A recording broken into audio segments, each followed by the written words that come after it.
A roadside stop turns violent in an instant when a man suddenly draws a gun. August 29, 2009, Greensboro, North Carolina. Corporal Wes Mecham of the Guilford County Sheriff's Office is patrolling at 4 a.m. when he spots a man walking on the side of the road.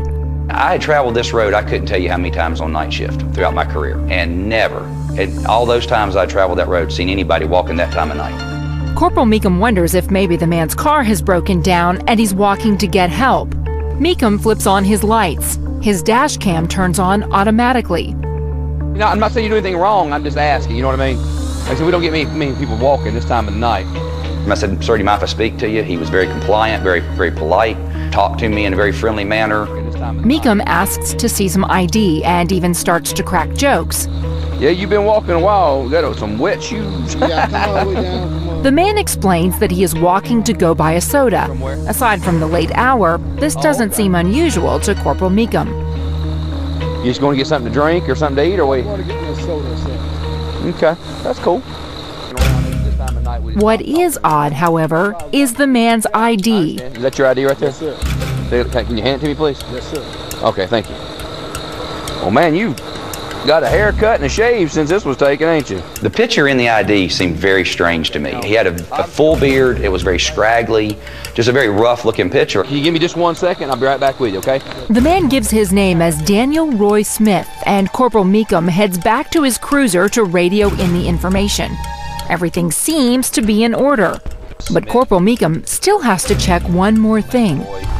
Daniel Roy Smith, black male, 530 of 54.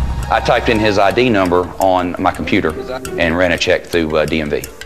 He's disturbed by what he sees. On the screen, it showed that he was wanted by the U.S. Marshal's office out of Winston-Salem. But Mecham isn't quite sure this is the same Daniel Roy Smith. He was so friendly, he was so polite.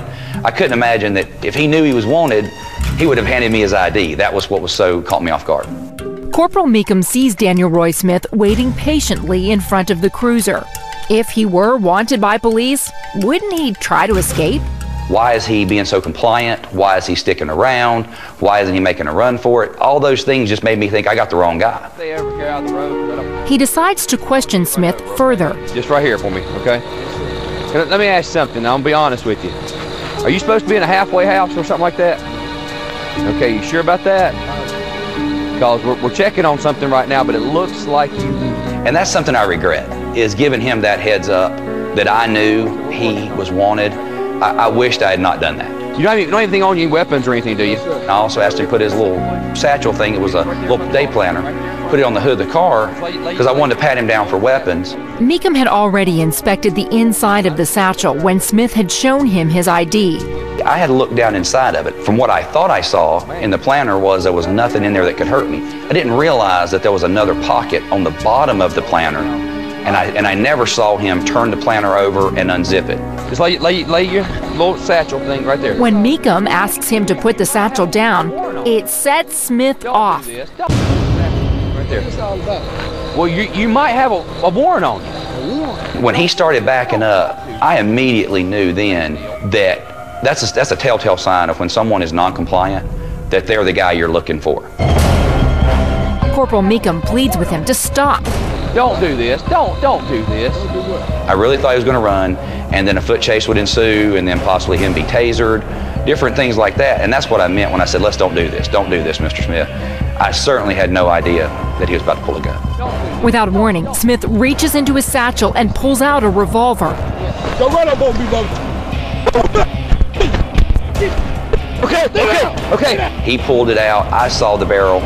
I immediately started backing up as quickly as I could to create some distance and to get my gun out. Corporal Mecham backs up out of the camera's view and stumbles to the ground. When he was yelling at me to roll over, my blood went cold. No, I'm good. That's when I knew I didn't have any time left. I had to go for my gun right then. Lying flat on his back, Mecham quickly pulls out his gun. He fired the first shot. And I can still to this day, I can see the muzzle flash, I can smell the smoke, I can hear the boom, I can hear it all. But Mecham is not hit and begins firing back.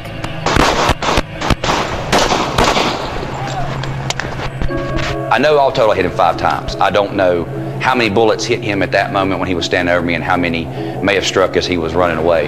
As Corporal Mecham unloads, Daniel Roy Smith runs for cover in a ditch. He turned to his left to run away, and I kept shooting because he still had the gun and he was still a threat. As soon as he hit the ditch, I jumped to my feet. And my first instinct was to call for help. Carry. All right, it's cool. But then, in that instant, Mecham remembers a video he saw in rookie school.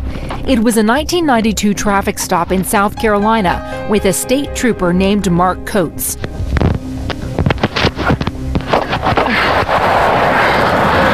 Rangeland R21! Trooper Coates, who was shot, calling for help, and the suspect was laying in front of him. And he got shot and he died. And that video immediately went through my mind of get cover, get behind something. And I sprinted for the back of my patrol car. And as soon as I got to the back of it, he knelt up in the ditch and fired 3 more shots. 331, signal 0. I have been shot at and I have hit the subject. Get on the ground! Get on the ground! A few miles away, Deputy Sheriff Ron Simmons hears Corporal Mecham's call for help. He was saying words to the effect, I don't know if I've been shot, shots have been fired. I switched to our emergency traffic lights and sirens, and I drove the fastest and the best that I could to get there. As Corporal Mecham is radioing for help, he also yells for Smith to drop his weapon. Buddy, put that gun down or I will kill you! Put the gun down! Get your hands in the air! Now! When I heard Simmons' siren, just a feeling of relief just came all the way over me. I knew that I had help and it would be quickly, it would be over with. I got to the scene. Corporal Mecham was behind his car, and I couldn't really see the guy at that point because he was in a ditch in front of his vehicle. Ron, he's got a gun, and we got to get it away from him. He's been hit. Cover him right now. Corporal Mecham and Officer Simmons cautiously approach Smith. At his hands. Got it? I'm on. Don't look at the gun! Don't you move! You don't move! Don't you move! Don't you move! I'll shoot your ass again! Don't you move! Don't move! Put your hand behind your back! An ambulance arrives within minutes and takes Daniel Roy Smith away. Smith, as it turns out, is a career criminal who had escaped from a halfway house. After this incident, he's convicted of attempted murder and firearm possession and sentenced to 50 years in prison.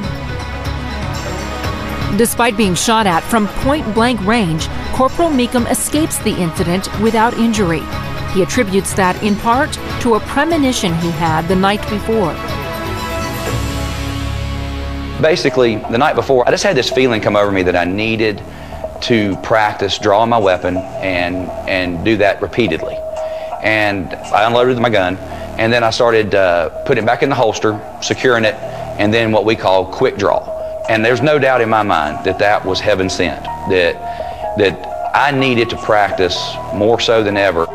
That practice may have helped save the officer's life. Corporal Mecham considers it a miracle that he is still alive. I would not have survived if it hadn't been for heavenly help. I am without a doubt sure of that. I'm a very religious person. I was before this incident, and I still am.